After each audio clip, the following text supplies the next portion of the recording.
નમસ્કાર, ઉજાસ ટીવીમાં હું પંકજ આપનું સ્વાગત કરું છું।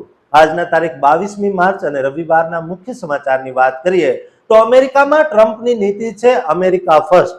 આ નીતિના કારણે ભારતીયો પર શાબ્દિક અને શારીરિક હુમલાઓ સતત વધી રહ્યા છે। અમેરિકામાં રહેતા ભારતીયો અને ખાસ કરીને હિન્દુઓ પર થઈ રહેલા હુમલાઓને લઈને વકીલોના ગ્રુપ દ્વારા આગેવાની લેવામાં આવી છે। વકીલો દ્વારા ભારતીયોની સલામતી માટે એક ટ્રેકર બનાવવામાં આવ્યું છે, જેના કારણે હવે તેઓ સલામત રહી શકે તેવા જે પ્રયાસ કરવામાં આવ્યા છે તેની વિગતે વાત કરીશું। ઉપરાંતના સમાચારમાં જોઈએ તો ટ્રમ્પની યુદ્ધખોર માનસિકતાને લઈને અમેરિકામાં શટડાઉન લાંબુ સતત ચાલી રહ્યું છે, જેના કારણે કર્મચારીઓને પૂરતા પગાર મળતા નથી, જેથી એરપોર્ટ પર ઓછો સ્ટાફ થઈ ગયો છે। આ સ્થિતિમાં ઘણા એરપોર્ટ અમેરિકામાં સાવ બંધ થાય તેવી સ્થિતિ શા માટે વધુ પ્રબળ બની છે તેની વિગતે વાત કરીશું। ઉપરાંતના સમાચારમાં જોઈએ તો અમેરિકા હોય કે ભારત, જો પાસપોર્ટમાં છેડછાડ કરી તો આવી બન્યું સમજો। હાલની યુદ્ધની સ્થિતિમાં ઇમિગ્રેશન ઓફિસર દ્વારા કડકાઈથી તપાસ કરવામાં આવી રહી છે, જેથી પાસપોર્ટમાં એવી કઈ ચાલાકી હાલ પકડાઈ રહી છે તેની વિગતે વાત કરીશું। તો ચાલો તમામ સમાચાર જોઈએ વિસ્તારથી। અમેરિકામાં વસતા લાખો ભારતીયો અને ગૌરવશાળી ગુજરાતીઓ પર હવે નફરતનો કાળો પડછાયો અમેરિકામાં મંડરાઈ રહ્યો છે। ભારતીય પરિવાર જે સુખ શાંતિથી અમેરિકામાં રહે છે, પણ અચાનક તેમના ઘરની બહાર ભારતીયો પાછા જાઓ જેવા પોસ્ટરો લાગે અને સોશિયલ મીડિયા પર તેમને દેશ નિકાલની ધમકીઓ મળવા લાગે। માર્ચ 2026ના આ દિવસોમાં અમેરિકાના રસ્તાઓથી લઈને ઇન્ટરનેટની ગલીઓ સુધી જે રીતે એન્ટી ઇન્ડિયન હેટ ક્રાઇમ્સનું તોફાન આવ્યું છે, તેમાંથી શું હવે આપણી સુરક્ષા જોખમમાં છે? જે ટેક્સાસ અને કેલિફોર્નિયાને આપણે આપણું બીજું ઘર માનતા હતા, ત્યાં જ કેમ હવે ભારતીય મંદિરો અને વેપારીઓને નિશાને લેવામાં આવી રહ્યા છે? આ માત્ર વિરોધ છે કે પછી કોઈ મોટા ષડયંત્રની શરૂઆત?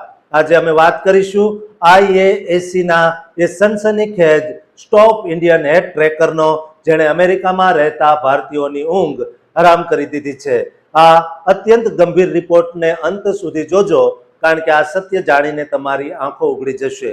મિત્રો, અમેરિકાથી અત્યારે એવા સમાચાર સામે આવ્યા છે જે જાણીને કોઈ પણ ભારતીયનું લોહી ઉકળી ઉઠે, કારણ કે ઇન્ડિયન અમેરિકન એડવોકેસી કાઉન્સિલ એટલે કે IAAC દ્વારા 6 અને 7 માર્ચ 2026ના રોજ એક અત્યંત ગંભીર અહેવાલ જાહેર કરવામાં આવ્યો।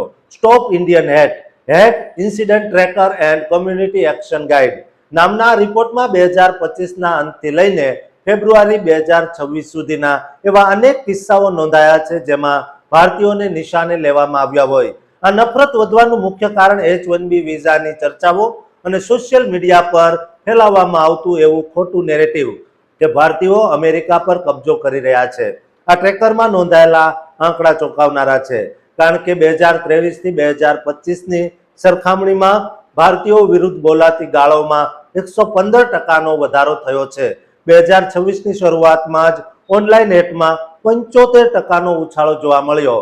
કાર્નેગી સર્વે 2026 મુજબ દર 4માંથી 1 ભારતીય અમેરિકનને જાહેરમાં અપમાનિત કરવામાં આવ્યા અને 50% લોકોએ અંગત રીતે ભેદભાવનો સામનો કર્યો। ઓક્ટોબર 2025ના માત્ર એક મહિનામાં જ 2700થી વધુ વંશીય ટિપ્પણીઓ વાળી પોસ્ટ વાયરલ થઈ, જેને 28 કરોડથી વધુ લોકોએ જોઈ। ખાસ કરીને ટેક્સાસના ફ્રિસ્કોમાં 3 ફેબ્રુઆરી 2026ના રોજ જે ઘટના બની તેણે સૌને હચમચાવી દીધા, કારણ કે ત્યાં સિટી કાઉન્સિલની મિટિંગમાં ખુલ્લેઆમ ડોન્ટ ઇન્ડિયા માય ટેક્સાસ જેવા સૂત્રો સાથે વિરોધ પ્રદર્શન કરવામાં આવ્યું। એટલું જ નહીં, ગ્રીનવુડ અને ચિનો હિલ્સ જેવા વિસ્તારોમાં BAPS સ્વામિનારાયણ મંદિરો પર તોડફોડ અને ભારત વિરોધી લખાણો લખવાની ઘટનાઓએ ધાર્મિક ભાવનાઓને પણ ઠેસ પહોંચાડી છે। વોલમાર્ટ, વેરાઇઝન અને ફેડેક્સના ભારતીય મૂળના કર્મચારીઓ અને CEO રાજ સુબ્રમણ્યમ પર પણ સોશિયલ મીડિયા પર પાયા વિહોણા આક્ષેપ કરીને તેમને ટાર્ગેટ કરવામાં આવ્યા। ટેક્સાસ અત્યારે આ નફરતનું સૌથી મોટું કેન્દ્ર બન્યું। ત્યારબાદ જોર્જિયા, વર્જિનિયા, ફ્લોરિડા અને કેલિફોર્નિયા પણ આવા બનાવો વધી રહ્યા છે। IAACએ સ્પષ્ટ ચેતવણી આપી છે કે પોલિસી પર ચર્ચા થઈ શકે, પણ આખી કમ્યુનિટીને ટાર્ગેટ કરવી એ અસ્વીકાર્ય છે। જો તમે અમેરિકામાં આવી કોઈ પણ પરિસ્થિતિનો સામનો કરો તો ગભરાવાના બદલે યુએસ સિવિલ રાઇટ્સ લો હેઠળ પોલીસ, FBI કે ડિપાર્ટમેન્ટ ઓફ જસ્ટિસમાં ફરિયાદ કરવી જોઈએ. આ રિપોર્ટમાં માનસિક સ્વાસ્થ્ય માટે 988 લાઇફલાઇન અને હિન્દુ અમેરિકન ફાઉન્ડેશન જેવી સંસ્થાઓનો સંપર્ક પણ આપવામાં આવ્યો છે, જેથી ભોગ બનનારને લીગલ અને ઇમોશનલ સપોર્ટ મળી રહે. માત્ર 11% લોકો જ અત્યારે આવી ઘટનાઓના રિપોર્ટિંગ કરે છે, પણ હવે સમય આવી ગયો છે કે આપણે જાગૃત થઈએ અને આપણા હકો માટે અવાજ ઉઠાવીએ. અમેરિકાના વિકાસમાં ભારતીયોનો ફાળો અતુલ્ય છે અને આ નફરતને આપણે એકતા અને કાયદાના રસ્તે જ ડામી શકીશું. દોસ્તો, આજના વિશ્લેષણમાં આટલું જ. અમેરિકામાં વસતા આપણા દરેક ભાઈ બહેનોની સલામતી માટે આ વિડીયોને વધુમાં વધુ શેર કરજો અને આ ચેનલને સબસ્ક્રાઇબ કરવાનું ચૂકતા નહીં. અમેરિકાના આકાશમાં પ્લેન અચાનક બંધ થઈ જાય તેવી સ્થિતિ ઊભી થઈ છે. મુસાફરો પોતાના વતન જવા માટે એરપોર્ટ પર પહોંચે, પણ ત્યારે જ તેમને ખબર પડે કે આખું એરપોર્ટ જ તાળાબંધીની હાલતમાં છે. 14 ફેબ્રુઆરી 2026થી શરૂ થયેલા અમેરિકન સરકારના શટડાઉને હવે એવું રૌદ્ર સ્વરૂપ ધારણ કર્યું છે કે જેની કલ્પના પણ ધ્રુજારી લાવી દે. શું આગામી અઠવાડિયે અમેરિકાના નાના અને રિજનલ એરપોર્ટ્સ કાયમ માટે અસ્થાયી રીતે બંધ થઈ જશે? ટ્રાન્સપોર્ટેશન સેક્રેટરી શોન ડફી અને TSAના ઉચ્ચ અધિકારીઓએ આપેલી આ ચેતવણી શું માત્ર એક ડર છે કે પછી એક ભયાનક વાસ્તવિકતા જે ભારતથી આવતા જતા હજારો ગુજરાતી પરિવારોને રજળતા કરી દેશે? આજે અમે પર્દાફાશ કરીશું એરપોર્ટ પર સર્જાયેલી એ સ્ટાફની તંગી અને સુરક્ષાના જોખમનો જેણે ટ્રમ્પ વહીવટ તંત્રની ઊંઘ હરામ કરી દીધી છે. આ અત્યંત મહત્વના અહેવાલને અંત સુધી જોતા રહેજો, કારણ કે તમારી આગામી ફ્લાઇટની મુસાફરી આ સમાચાર પર નિર્ભર છે. મિત્રો, અમેરિકામાં હોમલેન્ડ સિક્યોરિટી એટલે કે DHSનું પાર્શિયલ ગવર્મેન્ટ શટડાઉન આજે 40 દિવસ કરતાં વધુ સમયથી ચાલી રહ્યું છે અને તેની સૌથી ઘાતક અસર હવે એરપોર્ટ પર જોવા મળી રહી છે. ટ્રાન્સપોર્ટેશન સેક્રેટરી શોન ડફી અને TSAના એક્ટિંગ ડેપ્યુટી એડમિનિસ્ટ્રેટર આદમ સ્ટાહલે સ્પષ્ટ શબ્દોમાં જાહેર કર્યું છે, જો આગામી અઠવાડિયે પણ આ શટડાઉન ચાલુ રહેશે અને કર્મચારીઓને બીજો પગાર ન મળ્યો તો નાના એરપોર્ટ્સને સંપૂર્ણપણે બંધ કરવા પડી શકે છે.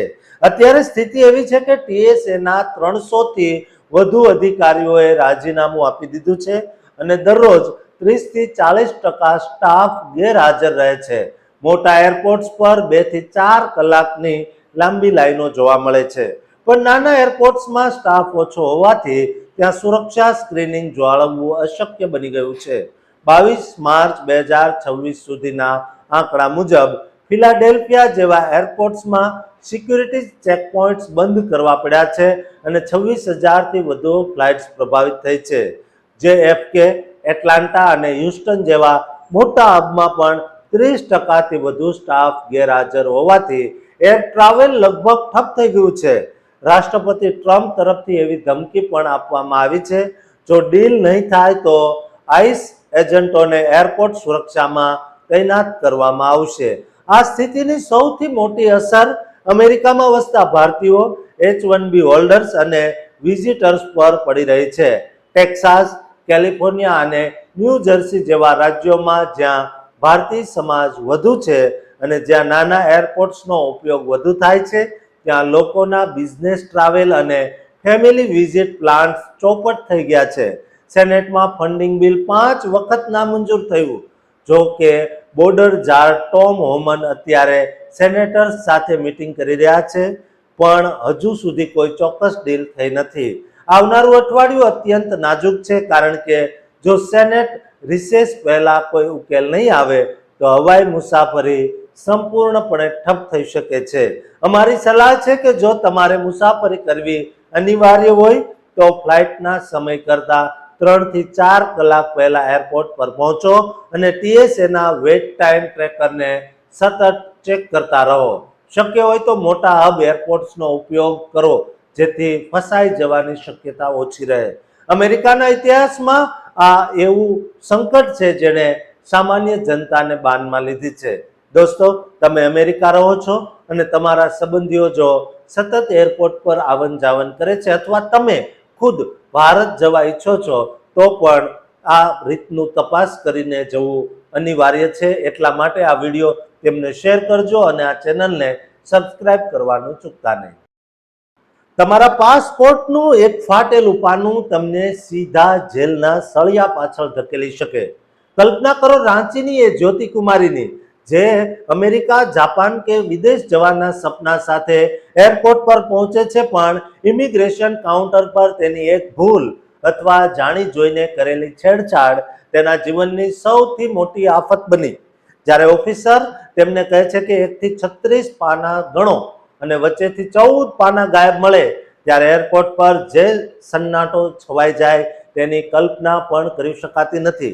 18 માર્ચ 2026ના રોજ બનેલી આ ઘટનાએ આખા મુસાફરી જગતમાં ફફડાટ મચાવી દીધો છે. પણ શું આ પાસપોર્ટના પાના ગાયબ હોવાના પાછળ કોઈ મોટું આંતરરાષ્ટ્રીય કૌભાંડ છુપાયેલું છે? આજે અમે પર્દાફાશ કરીશું એરપોર્ટ પર ચાલતી ત્રીજી આંખની તપાસનો અને સાથે જ અમેરિકા અને ખાડી દેશોમાં સર્જાયેલા એ ભયાનક યુદ્ધના માહોલનો, જેણે હજારો ભારતીયોને એરપોર્ટ પર રઝળતા કરી દીધા છે. આ અત્યંત ચોંકાવનારા અને ચેતવણીપૂર્ણ અહેવાલને અંત સુધી જોતા રહેજો, કારણ કે તમારી એક નાનકડી બેદરકારી તમને જેલના ચક્કર કાપતા કરી શકે છે. મિત્રો, અત્યારે એરપોર્ટ પરથી હમણાં જ એક હચમચાવી દે તેવા સમાચાર આવ્યા, જેમાં રાંચીની જ્યોતિ કુમારી નામની મહિલાની ધરપકડ કરવામાં આવી. જ્યોતિ વિયેટ જેટ એરની ફ્લાઇટ દ્વારા હનોઈ થઈને જાપાનના ફુકુઓકા જઈ રહી હતી. પણ જ્યારે ઇમિગ્રેશન કાઉન્ટર પર તેના પાસપોર્ટની તપાસ થઈ ત્યારે ખબર પડી કે પાના નંબર 21 થી 34 સુધીના તમામ પાના ગાયબ છે.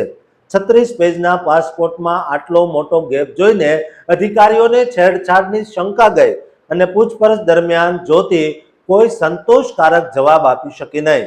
એરપોર્ટ પોલીસના જણાવ્યા મુજબ દર મહિને આવા 15 થી 20 કિસ્સાઓ પકડાય છે, જ્યાં લોકો પોતાના જૂના વિઝા કે નકારાયેલા સ્ટેમ્પ છુપાવવા માટે પાસપોર્ટના પાના ફાડી નાખે છે.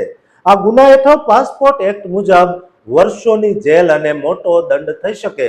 બીજી તરફ ખાડી દેશો એટલે કે કતાર, દુબઈ, ઓમાન, બહેરીન પણ મોટી આફત સર્જાય છે, કારણ કે 28 ફેબ્રુઆરી 2026 થી અમેરિકા અને ઇઝરાયલના ઈરાન પર હુમલાને કારણે યુદ્ધ જેવી સ્થિતિ ઊભી થઈ છે.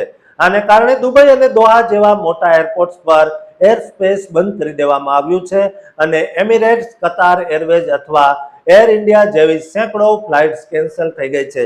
ભારત સરકારે અત્યાર સુધીમાં ઓમાન, દુબઈ જેવા દેશોમાંથી 70,000 થી વધુ ભારતીયોને રેસ્ક્યુ કરીને પરત મોકલ્યા છે. 22 માર્ચ 2026ના લેટેસ્ટ અપડેટ મુજબ અત્યારે ખાડી દેશોમાં મુસાફરી કરવી અત્યંત જોખમી છે. ભલે પછી તમે અમેરિકા જતા હો, કારણ કે ફ્લાઇટ્સ ગમે ત્યારે કેન્સલ થઈ જાય અને મુસાફરોને 2-3 દિવસ એરપોર્ટ પર ભૂખ્યા તરસ્યા બેસી રહેવું પડે છે. આ યુદ્ધની અસર હવે ભારતની ગેસ સપ્લાય પર પણ દેખાવા લાગી છે, એવું અમેરિકામાં પણ થઈ રહ્યું છે, કારણ કે કતારથી આવતું LNG પ્રોડક્શન અટકી ગયું છે અને હોર્મુઝની ખાડીમાં સર્જાયેલા અવરોધને કારણે ઉદ્યોગોમાં 30% સુધીનો કાપ મુકાયો છે. જોકે સરકાર પાસે 6 થી 8 અઠવાડિયાનો સ્ટોક છે, પણ જો યુદ્ધ લાંબુ ચાલ્યું તો પેટ્રોલ ડીઝલના ભાવ આસમાને પહોંચી શકે છે. અમારી ખાસ સલાહ અને સૂચના છે કે મુસાફરી કરતા પહેલા તમારા પાસપોર્ટના 36 પાના જાતે ગણી લો અને ખાડી દેશોની મુસાફરી અત્યારે ટાળો. ઇમિગ્રેશન ઓફિસરના દરેક સવાલનો સાચો જવાબ આપવો જ તમારા હિતમાં છે, નહીતર એક નાનકડી ચાલાકી તમારી આખી જિંદગી બરબાદ કરી શકે છે. દોસ્તો, અમેરિકાથી આવતા કે પછી વિદેશ જતા દરેક ભારતીય વ્યક્તિને આ વિડીયો શેર કરજો અને આ ચેનલને સબસ્ક્રાઇબ કરવાનું ચૂકતા નહીં.